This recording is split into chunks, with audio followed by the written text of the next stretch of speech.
Imagine opening your eyes to crystal clear waters just beneath your bed.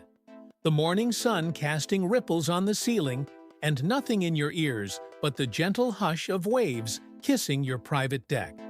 Most people think you have to travel halfway across the world, to Bora Bora or the Maldives, to experience a true overwater escape. But that's only half the truth. Because quietly, without the fanfare, the Caribbean has been building some of the world's most luxurious, exclusive, and awe-inspiring overwater bungalows. And chances are, you've never even heard of most of them. From Jamaica to Belize, from Panama's dolphin-filled shallows to Mexico's glass-bottomed sanctuaries, these floating villas don't just rival the South Pacific, they sometimes surpass it.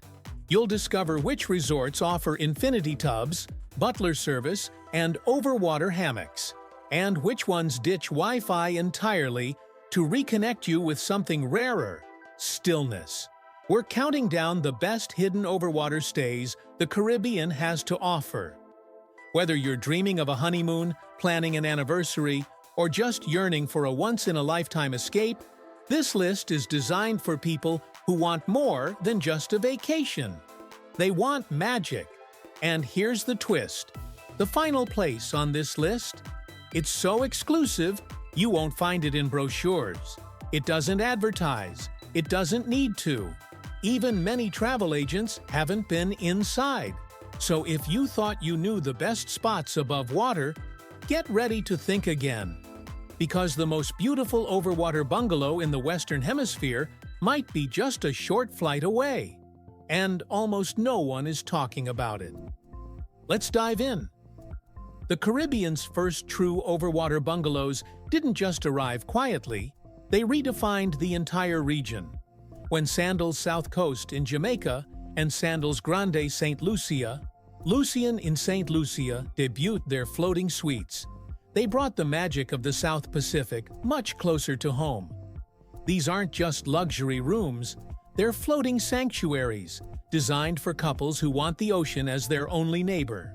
Shaped like hearts and perched above turquoise water, the villas come with glass floors, infinity-edge tubs, butler service, and round-the-clock dining, all aimed at delivering unfiltered romance. It's no surprise they've earned the nickname Honeymoon Headquarters, a status cemented by their jaw-dropping views and complete seclusion.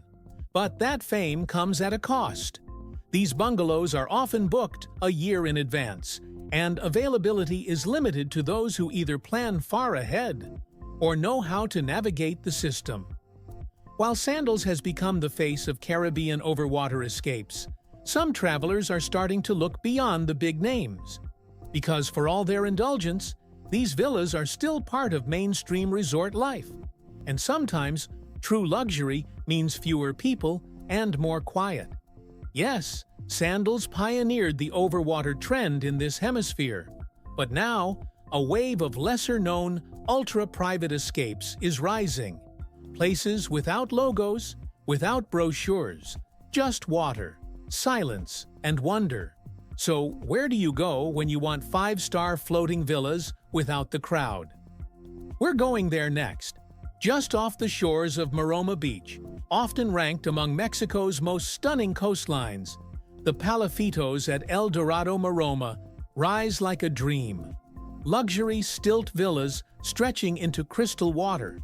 Hundreds of miles southeast, a quiet bay in Antigua hides something rare.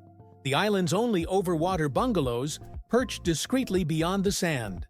Both offer something unforgettable. At Palafitos, you'll shower while gazing out at the ocean, sip cocktails in your private infinity pool, and drop straight into the sea with a ladder that leads to vibrant reef snorkeling. An ocean butler is just a call away.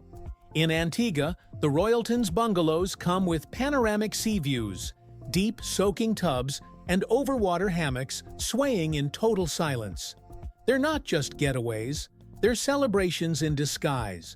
Perfect for birthdays no one forgets, proposals on private decks, or even solo journeys into quiet indulgence. But here's what most travelers don't realize. Royalton's overwater villas are limited, almost secretive. Blink and you'll miss the booking window.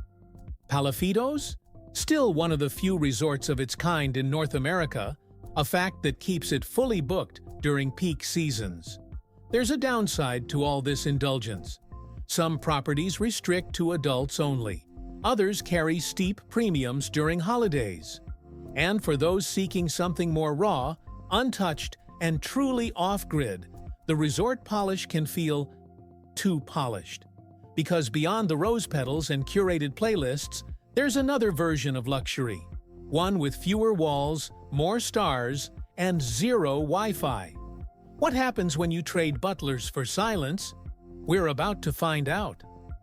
In a corner of the Belizean Sea, where the world slips into silence, a single villa floats alone. This is Cayo Espanto, not a resort, but a private island experience where even the staff arrives by boat, only when called. There are no crowds, no reception desks, just you, the horizon, and a villa that feels more like a dream than a booking. Further south, tucked into the calm waters of Bocas del Toro, Punta Caracol offers a different kind of retreat. Built from natural palm and native wood, these rustic bungalows stretch into the sea in a quiet arc. Off-grid, solar-powered, and intentionally low-tech. No air conditioning, no television. And yet, it's booked months in advance. These places don't sell experiences. They sell disappearance. A luxury where privacy is sacred and the ocean is your only soundtrack. Writers come to finish books, artists to reset, couples to reconnect without the noise of Wi-Fi or deadlines, and still, they don't feel like sacrifices.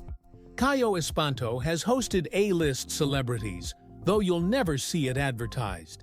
It's word of mouth, quiet luxury, and Punta Caracol, while rustic, offers daily candlelit dinners over water and dolphins swimming below your deck. But here's the truth. This kind of privacy isn't for everyone. There are no app-controlled lighting systems, no mixologists at the push of a button. You trade convenience for clarity, speed for stillness. The question becomes, can you handle that kind of quiet?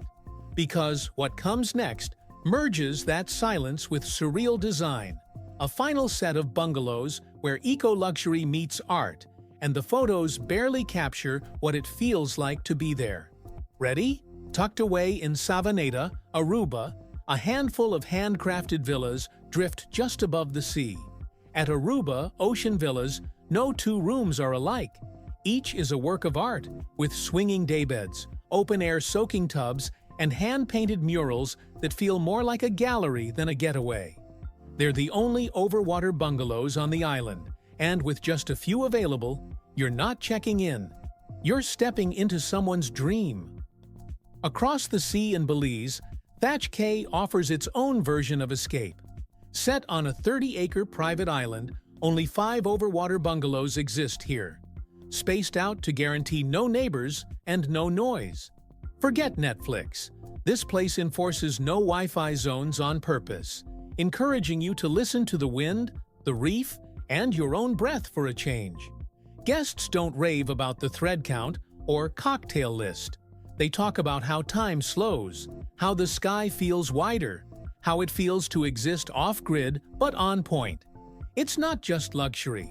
It's Mayan-inspired design, rooted in harmony with water, built to nourish soul and senses.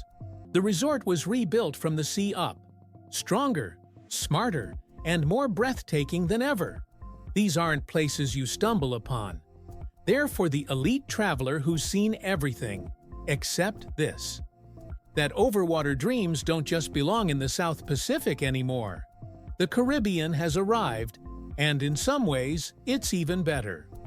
The world's best overwater escapes aren't just in the South Pacific. They're right here in the Caribbean, quietly thriving.